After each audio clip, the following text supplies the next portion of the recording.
വിശപ്പ് കുറവായിരിക്കും, ചില ഭക്ഷണങ്ങൾ ഒഴിവാക്കുകയും ചെയ്യാം. പുളിയുള്ളത്, ഒരുപാട് എരിവുള്ളത്, അങ്ങനത്തെ ഭക്ഷണങ്ങൾ ഒഴിവാക്കുക. ട്രീറ്റ്മെൻറ്റ് എടുത്തു കഴിഞ്ഞാൽ തീർച്ചയായും ആ വേസ്റ്റ് പുറത്തു പോവുകയും ചെയ്യും. എളുപ്പം ചെയ്യാൻ പറ്റുന്നൊരു കാര്യം എന്താണെന്ന് വെച്ച് കഴിഞ്ഞാൽ ആ ഭാഗം എന്ത് ചെയ്യാം, നന്നായിട്ട് കഴുകി ഉപ്പും മഞ്ഞളൊക്കെ ഇട്ട് കഴുകി വൃത്തിയാക്കി കൊടുത്ത ശേഷം ഈ പറഞ്ഞ ഉള്ളിനീര് ഉപ്പും കൂടെ ചെയ്ത് കൊടുക്കാം. ഉപ്പ് ശരിക്കും പറഞ്ഞാൽ ജെർമിനേഷനെ കൊല്ലുകയും അവിടുത്തെ വേസ്റ്റിനെ വേഗം പുറന്തള്ളാൻ സഹായിക്കുകയും ചെയ്യും.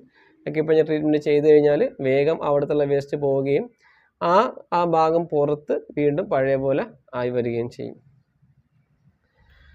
5. ന്യൂറോൺസിന് തകരാറ് സംഭവിച്ചാൽ അക്യുപഞ്ചർ ചികിത്സ വഴി ശരിയാക്കാൻ പറ്റുമോ? സെറിബ്രൽ പാൾസി പോലെ, അല്ലെങ്കിൽ സ്ട്രോക്ക് പോലെ, പാർഷ്യൽ സ്ട്രോക്ക് പോലെ, മുഖം ഒരു സ്ഥലത്തേക്ക് ഓടിപ്പോകുന്ന പോലെ ന്യൂറോൺസിന് ബുദ്ധിമുട്ട് വന്ന ശേഷം ശരീരത്തിൻ്റെ ഏതെങ്കിലും ഒരു ഭാഗം തളർച്ച സംഭവിക്കുകയൊക്കെ ചെയ്യാറുണ്ടല്ലേ.